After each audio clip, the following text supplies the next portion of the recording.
Hi, there are 6 professional nursing principles that Bonnie Wezrick covers in her book. The first one is that quality emerges from an environment driven by mission, principles, and partnership. And that is what this scenario is going to be about. Clinical Scenario 1. A mother of a 17-year-old child who has been a victim of a car accident was not allowed to stay at his side. She says to us, "Who do you think you are? Who do you think you are to tell me what is best for my child?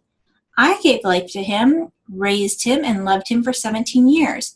And you actually think you know what's best for him? You even think that you know what's best for me. And you don't even know me.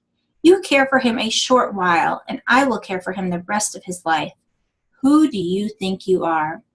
She shared this information months after the accident, and the emotion in her voice was as if that had happened just that day. What does this say about our mission, principles, and partnerships? I'm going to pause the video here while I get to the next scenario. I suggest that you pause your video at home and take just a moment to kind of reflect on this scenario. Core value number 2. Each person has the right to receive care that optimizes health, which is body, mind, and spirit in balance. Page 101, Clinical Scenario. Jack was a 38-year-old man who was rushed to the emergency department with severe crushing chest pain. He was awake, talking, and in great distress. Shortly after his arrival, he arrested. He was intubated and resuscitated with CPR and given medications. Something very unusual happened. He became conscious and aware during cardiac massage. However, if the massage was stopped, he would lose consciousness and arrest. Jack's EKG showed a massive heart attack, and the cardiologist proclaimed there was no way for this man to survive with the present technology. The nurse thought about his health, his body, mind, and spirit, not just his failing body. His spirit would be leaving soon. What would give him balance and harmony at this time? What about his story? Who was he in his wholeness? He was a husband, a father, a brother. What could be done to make this the best possible situation for him at this time? What does harmony and balance mean during imminent death? He was able to communicate and was mouthing words. His wife was brought to the bedside, not an accepted practice in the setting at this time. She was told of the situation and was brought to be with him and speak with him. The nurse wondered, was there anything special on his mind? Her inquiry resulted in a yes. He needed to see his son, who was 8 years old and presently playing at his Little League game. The son and father had had a disagreement earlier in the day. They continued cardiac massage until his son was brought to the bedside, and he was able to mouth, "I love you," as well as to his wife and brother. Resuscitation was eventually stopped, and his spirit left his body. What about this health paradigm? What is this health paradigm all about anyhow? There is a dynamic connection not only between the body, mind, and spirit, but from one person to another. Again, I'm going to pause this and let you take a moment to reflect on this case scenario. Core value number 3 is each person is accountable to explain and provide his or her unique contribution to care. Clinical Scenario, page 124. A nurse working in the emergency room was struggling with how to provide nursing care within the health framework and within the scope of professional nursing practice. She described herself as the institutional queen. However, she said, "I believe in all the core beliefs, but I don't practice them." She announced one day that she had made a decision that she was going to start living them, not just talking about them. She openly stated to her peers that she did not know how to live with them and would need their help and support. She was assigned to the trauma section when a 7-year-old boy, Bill, was admitted. He had been a passenger in a car with his mother and sister when they were involved in a multi-vehicle accident. His mother was pronounced dead at the scene, and his older sister was unharmed, and he sustained serious injuries. The sister knew her mother was dead, and she stayed at the side of her brother. No other family members were present. The nurse was comfortable with the sister at the bedside and let her know they would be working very hard to help her brother. The belief of partnership was her strength. She was very aware that his sister would play an important role in his ultimate health. The nurse recalled thinking in the early stages of care, "I hope he will make it." I remember thinking she was glad when he started to cry because it was a good sign. His sister went to comfort him, and her presence helped calm him. As Bill stabilized, the nurse asked the secretary to call the peds ICU for a bed to transfer him. The secretary came back and reported that the PICU was full and that he would have to stay in the emergency room until they could work something out. The nurse would need to take care of him until the transfer could take place. Bill began to cry for his mother, and the nurse said nothing. He kept crying for his mother, and his sister said, "Mom can't come. She's dead." He said he didn't care that she was dead. He needed her, and he cried even more for her. The nurse said she remembered saying to herself, "Oh, I wish he didn't know that his mother was dead. What do I do? Boy, I wish we could transfer him. This is why I work in the emergency. We get them through the crisis. We like that type of work, and we send them on. I prefer it that way." During this frustration, she recalled the exercise given during a 2-day stand at the foot of the bed and asked herself, "Have I nursed him?" She went through each of the categories of professional service and thought to herself, delegated, I'm impressive. Interdependent, I'm equally impressive. Independent, the human response. Oh, geez, I'm not sure I know what to do. His grief is so apparent, I really wish I could transfer him. She went out to the desk and sought help. There, a little humor is now unfolding. The nurse caring for Bill is a very calm and competent nurse. She is one that you would like to have around when there is a crisis. She went out to the station and in a tense voice said, "I need help." Everyone jumped up. One nurse thought that little boy must be in great trouble because she seemed so tense. Then she said, "I need help with this human response stuff." Everyone sat right back down. She called in some resources. One included a clinical nurse specialist who was a master of helping people through the grieving process. Following much thinking, the decision was made to have Bill say goodbye to his mother. He would never see her again. The mother was in the morgue and had to be brought back so that he could be with her. The nurse asked the assistant to go to the morgue and pick up the body and bring it back upstairs. He said he couldn't. We take them to the morgue. We never bring them back. She explained the situation and walked away saying, "Boy, things are always changing around here. I'll go, but it's your neck." Yes, it was her neck. She brought the mother into the room and the little boy said goodbye. Did it matter? Will it matter for the rest of his life? The note that he wrote to the nurse after leaving the hospital speaks to that. He said, "Thanks for being with me when I said goodbye to Mom." There is something in this emergency room nurse that still rings in my ears. I'm starting to understand the difference between nursing and medicine, medical care, absence of disease and healthcare, body, mind, and spirit in balance. Do you know, if I never intervened in his grief, nothing would have been said to me. No one would have asked about his grief. No one would have thought any less of me. Now they know I am a good nurse. However, if I had failed to give a medicine that was ordered, there would have been an incident report written. I wonder about the significance of that. It is something for us to all think about. Again, let me pause this and let you have a moment just to think through this scenario. Core value number 4. Healthcare is coordinated and delivered in partnership with the person receiving care.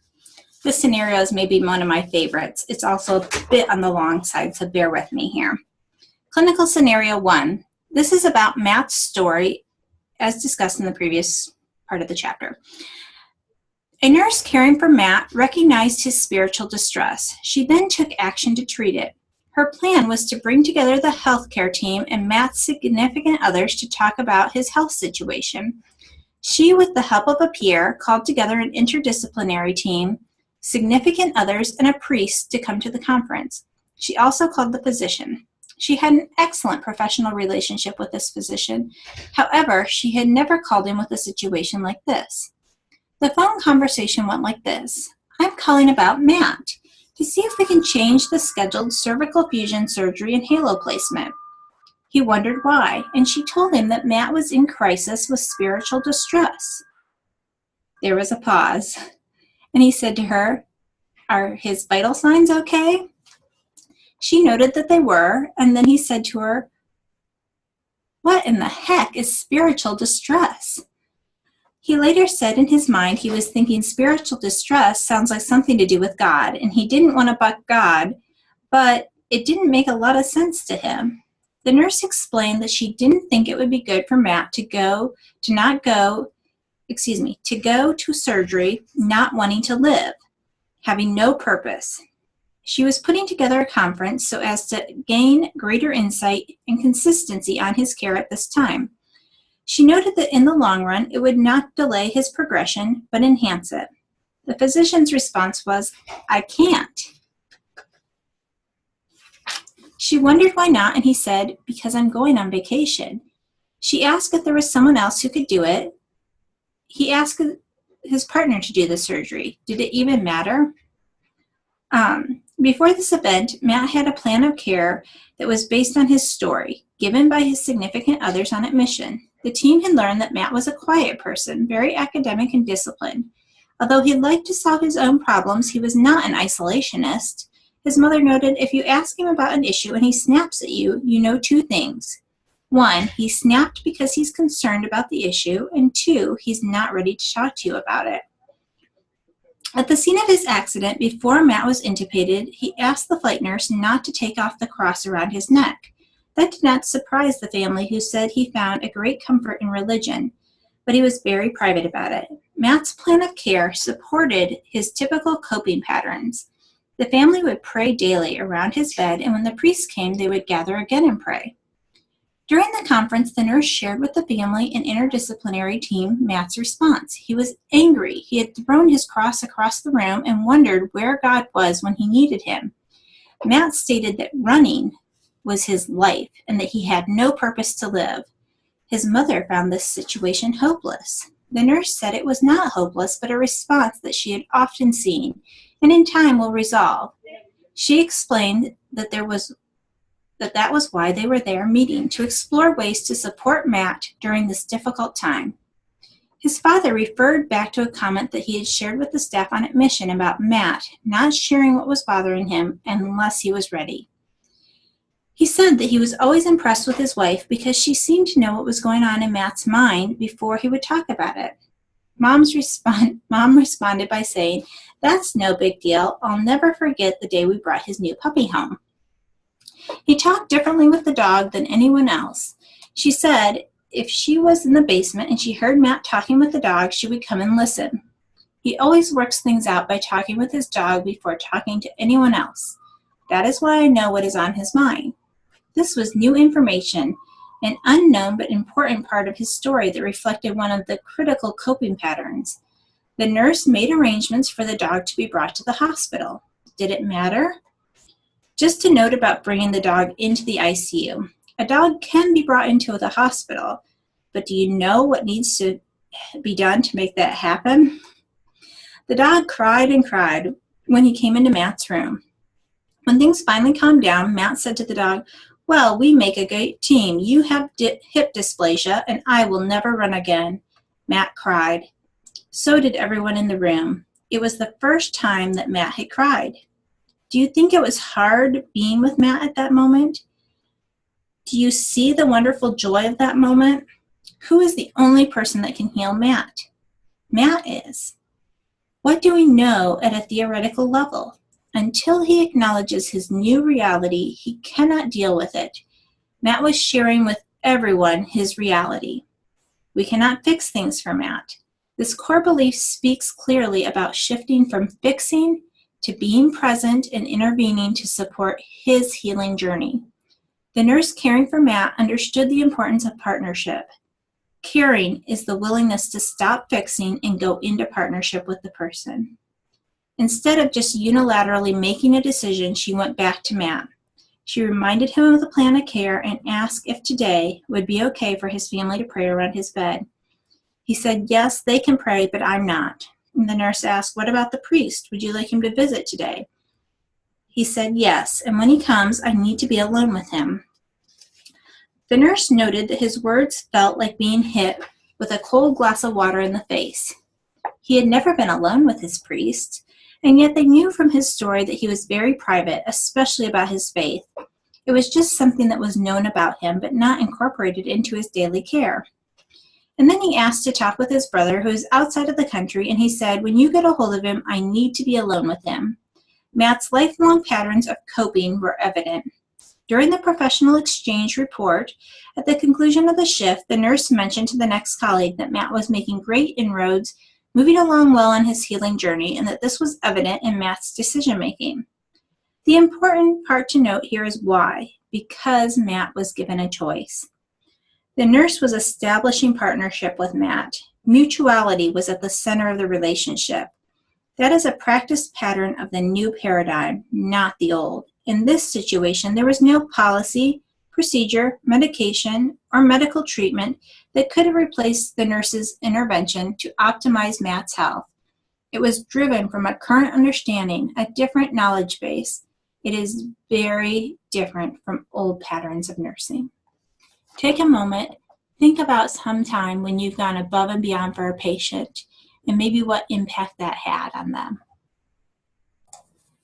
Core value number 5. New ways of thinking are essential to continually improve healthcare throughout the lifespan. An elderly man named Frank had been diagnosed with Alzheimer's. His thinking was no longer clear enough for him to be alone and safe, so when he was placed in a foster care facility, the family shared his story with the people in the facility, and they knew him well. Frank needed to come to the emergency room because he had fallen and lost consciousness for a short time. While in the emergency room, he was interviewed by the admitting nurse, a medical student, the medical resident, the neuro resident, and the attending physician. He was transferred to the neuro unit, and he was interviewed by the unit nurse. He was not capable of answering most of the questions, but felt the responsibility to respond in his limited capacity. During the interview on the neuro unit, he looked at his family member and said, "They don't talk to each other." The family was amazed because it wasn't often that he used complete sentences, and even then, the appropriateness of most of his responses were often questionable. However, this confused person had enough sense to question the way things were being done. How many times have you asked a person a question about their history or story, a question that was asked by another healthcare provider somewhere along the road? Why do these patterns continue? Agreeing that we ought to change the system will not make it happen. This core belief gives clear direction. Practice, or the way that we deliver our service, will not change until we change our thinking. It is not just the individual provider who must change. It is more than that. It involves a system or structure change as well. It can be achieved if the providers become systems thinkers. Frank's health is not about one event. This event is only part of his health picture. The healthcare paradigm calls for the provider to know his story. It does not call for the person to tell his story over and over and over and over again. The pattern will change only when the provider agrees to change their day-to-day rituals and patterns. In Frank's case, it called for the providers in the nursing facility to connect with the providers in the emergency department, and for them to connect with the neuro unit, etc.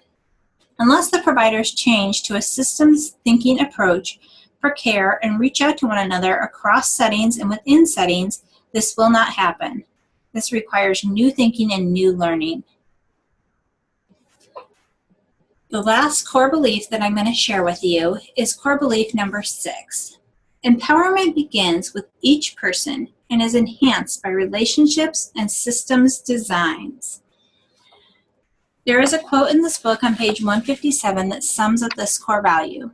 The peace, joy, adventure, love, fun, and balance in life depends on our thinking. How we choose to think determines our reality. Thanks for listening to this video. I hope these scenarios have helped you kind of synthesize some of the writings that happened in Bonnie Wesrick's book.